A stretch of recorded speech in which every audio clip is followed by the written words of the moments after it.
You actually have a way to get exempted for up to 3 years from the statutes. You just have to let the regulators know who you are and what your business is.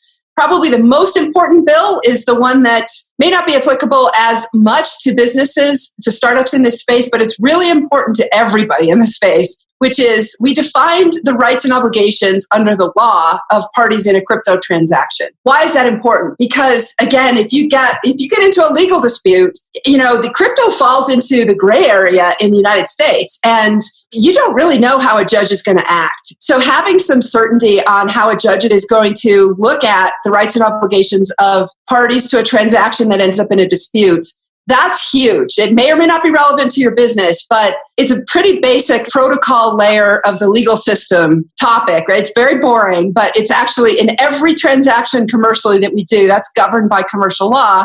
And there wasn't any definition whatsoever regarding crypto. And as we take that to the next level, that is important also because crypto is an asset that you should be able to pledge as collateral for loans.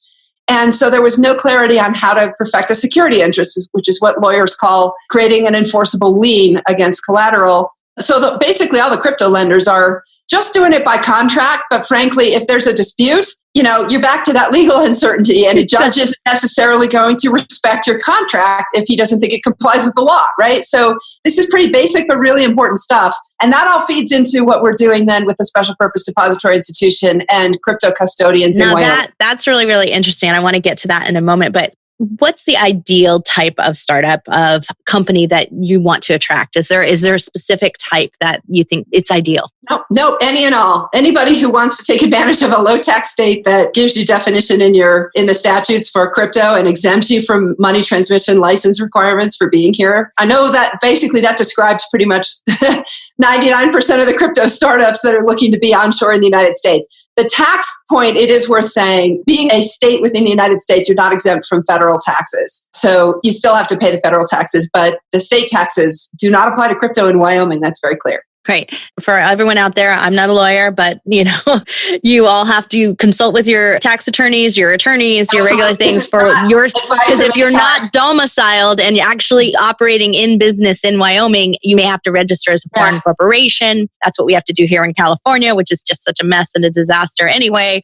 So it makes it more difficult. So make sure that you're getting good advisors here. But let's talk about your special depository, because that is a really cool and interesting concept that you guys have created there. And I think it's a very big attraction point. Yes, it is. And by next spring, I think there will be 4 or 5 of them open in Wyoming if all goes well. And these are bank licenses. Okay, so it takes 6 to 9 months to stand up a new bank.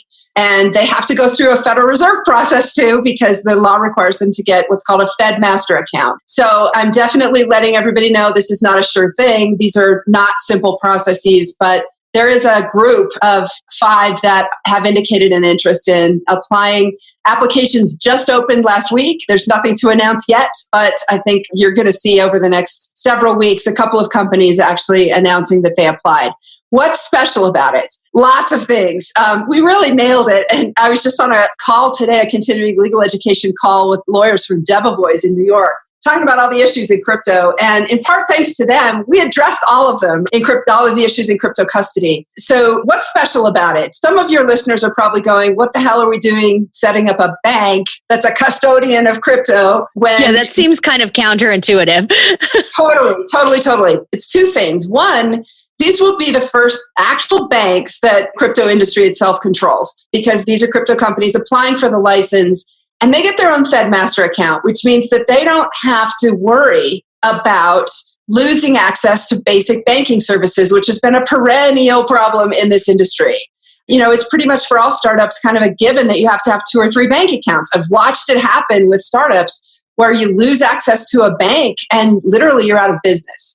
Because to be a business in the United States, you have to have a bank account, unfortunately. So it is a blocking issue, and a lot of companies in this industry have lost bank accounts. So there will be crypto companies that actually have access to the Fed and can handle their own wires and control their own destiny. They have to do all their customer and anti-money laundering analysis, but they're handling it themselves instead of relying on a third party. That's pretty big. And I think you'll be surprised at who shows up and who values that. And then the second thing is it acknowledges that there are some owners of crypto who, unfortunately, by law, have to use a third-party custodian. And what I'm referring to there is institutional investors who have to comply with the SEC custody rule. So this is mutual funds, ETFs, and the like. Most pension funds and endowments and foundations also voluntarily comply with the same rule or have their own specific rules that say that the managers are not allowed to have custody of the assets they manage. You have to actually separate that due to a bunch of fraud that took place in the 1930s in the US.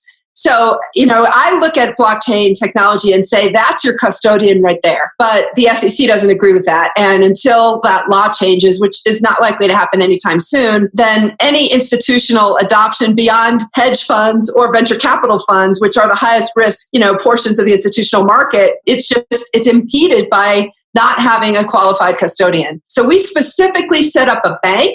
It's a bank, not a trust company. It's not FDIC insured. It cannot lend, so it's a 100% reserve bank. And under the law, the bank must, when they hold crypto assets in trust for customers, they must hold one-for-one reserves. So they're not able to do these games that I saw in the traditional financial industry where they're playing three-card Monte with your assets behind the scenes. Moreover, we have a specific protection for investors called a bailment. A bailment is an old common law concept that says it's just like a valet parking arrangement for your car or a coat check. When you deposit your car at a parking garage and get your claim check, you're not handing the garage title to your assets. Right. You're actually just hiring them as a service provider, and they're allowed to do one and only one thing, which is park your car and then give it back to you when you ask for it. That's not how financial services works. Most people don't understand, even in their brokerage account, they don't own the securities. What's in their brokerage account is an IOU. So effectively, that'd be equivalent of you, when you park your car, you're handing over title to your car, and they give you an IOU back, and they might not give you the actual car back when you want it back. And meanwhile, they're running around with your car, leasing it out to Uber and pocketing all the profits, and you're taking all the risk without even knowing it. That's right. How the financial services industry works. And that's why we get the shenanigans we get. But in Wyoming, that is expressly illegal. So love that. So it's a very investor-friendly approach. And it's directly aimed at taking on New York. Frankly, they're so focused on the wrong things from a regulatory perspective. They let all of this three-card Monte, you deposit your car at the garage and they run around and earn money on it without, maybe they'll throw you a little bit of it. And by the way, they don't have to give you your actual car back. They might give you your same, make and model year. That's the way financial services works. And that is all legal in New York. It's the kind of basic stuff that shouldn't be, but it is. Yeah. And yet New York is focused on all this other stuff when they should be focused on the basic stuff, which is when you put your money into a financial institution, is that financial institution solvent, and are they going to give it back to you when you want it? Yeah. You know what? It's so interesting that you bring this up. So I did a speech in front of 200 women in the investment community in New York City this summer. And I was talking and I was just giving them a little background on, you may not realize this, but I was a blockchain skeptic about 2 years ago. So I was a complete skeptic about it. As I was I'm not really sure about this thing, right? I don't know what's going to happen here. And I can't say I've totally come around on like Bitcoin and crypto in general, but I have definitely come around on blockchain. And it was doing an interview with Steve Wozniak that changed my perspective. So I was asked to cover a conference for Inc. magazine, and I went to the conference to meet up with him and interview him. And I interviewed a bunch of other people at the same time and got this broader exposure to what was going on in blockchain and crypto that I didn't understand in depth enough. And what I really saw there, though, was that solutions to problems and solutions to dissatisfaction. And that's exactly what I saw when I was trying to explain to the women in New York. I was saying to them is like, look, Steve Wozniak was explaining to me that he was excited about it because it preserves the creator's value. It's in the ledger, right? You invented this. You created this. People built off of that. They owe you money if that's in the deal, but it's there that you did this. And that was really important to him. And that's, I am an inventor and I believe in that as well. So that's part of it. But in the banking community and what's going on, one woman walked up to me after I spoke about my interest in this blockchain and what's going on in this space. She walked up to me and she said, I work for Chase Bank. And we've been spending millions and millions of dollars on this blockchain thing. And I didn't understand before why. And I said, well, the one thing you haven't considered is that your banking system is not only in a way broken, Yeah. It's broken to the consumer. They see its brokenness too, which you don't realize is like when within the industry, you see it as broken because you understand this isn't quite right. This isn't quite how it should work.